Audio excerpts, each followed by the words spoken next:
रायगड आणि पुण्याला आज पावसाचा रेड अलर्ट जारी। मुंबईसह काही जिल्ह्यांना पावसाचा ऑरेंज अलर्ट। राज्यामध्ये पुढील 5 दिवस चांगला पाऊस पडणार असा हवामान विभागाचा अंदाज।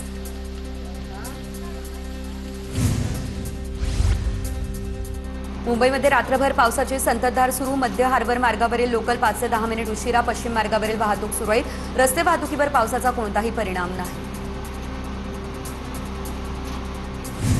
मुंबईमध्ये मुसळधार पाऊस। सखल भागामध्ये पाणी साचण्यास झाली सुरुवात। किंग सर्कल परिसरात पाणी साचलं। मुंबईकरांची तारांबळ।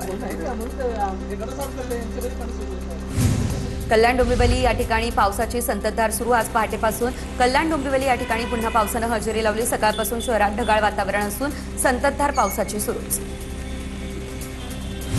पावसामुळे विरार लोकल 15 मिनिट उशिरा। विरार प्लॅटफॉर्मवरती प्रवाशांची प्रचंड गर्दी झाली।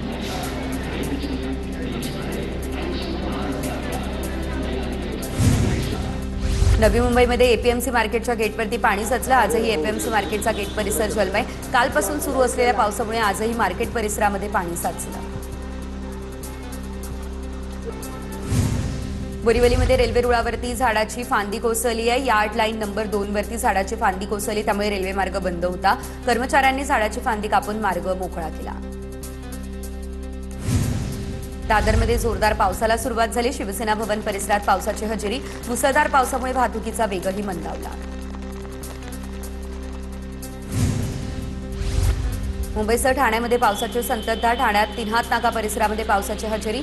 जोरदार पाऊस, त्यामुळे वातावरणामध्ये गारवा।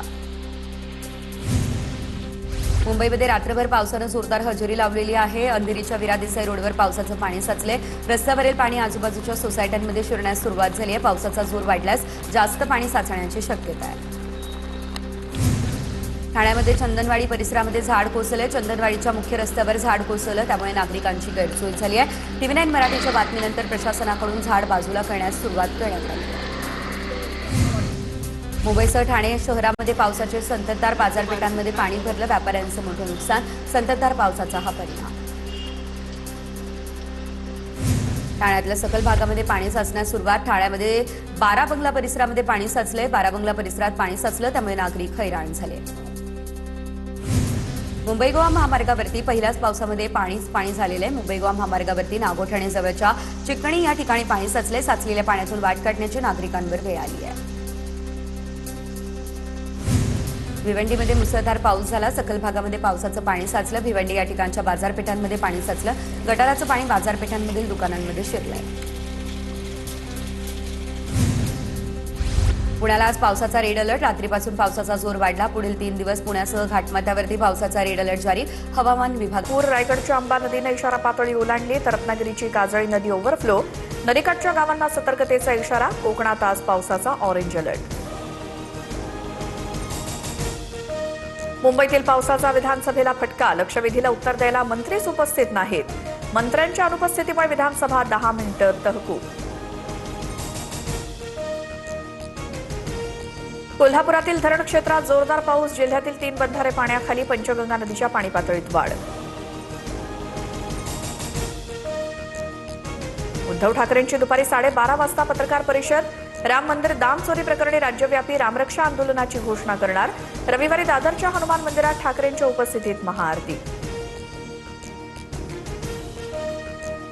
मुंबईच्या साकेनाक्यात 25 फूट खोल मॅनहोलमध्ये पडून एका व्यक्तीचा मृत्यू। सहाय्यक आयुक्तांसह 4 अधिकारी निलंबित। कंत्राटदारावरही गुन्हा दाखल। तर पीडित कुटुंबाला 10 लाखांची मदत। एफडीए आयुक्त तुकाराम मुंढेंच्या विभागानं केलेल्या कारवाईवरती हायकोर्टाकडून प्रश्नचिन्ह। नोटीस न बजावता थेट कारवाई कशी काय केली? मागील 70 वर्षात किती वेळा तपासणी केली? अहवाल सादर करा। कोर्टाचे निर्देश। आज पुन्हा याचिकेवर सुनावणी होणार। वारीच्या उंबरठ्यावर इंद्रायणी नदीत रसायनयुक्त सांडपाण्याचा मारा। इंद्रायणी पुन्हा फेसाळली। वारकऱ्यांच्या आरोग्याला गंभीर धोका। अमेरिका इस्रायलच्या हल्ल्यात मारले गेले इराणचे सर्वोच्च नेते आयातुल्ला खामेनींच्या अंत्यविधीला सुरुवात। शनिवारी दफनविधी। पुत्र मोस्तफा खामेनी सुरक्षेच्या कारणास्तव अंत्यविधीला उपस्थित राहणार नाहीत, सूत्रांची माहिती।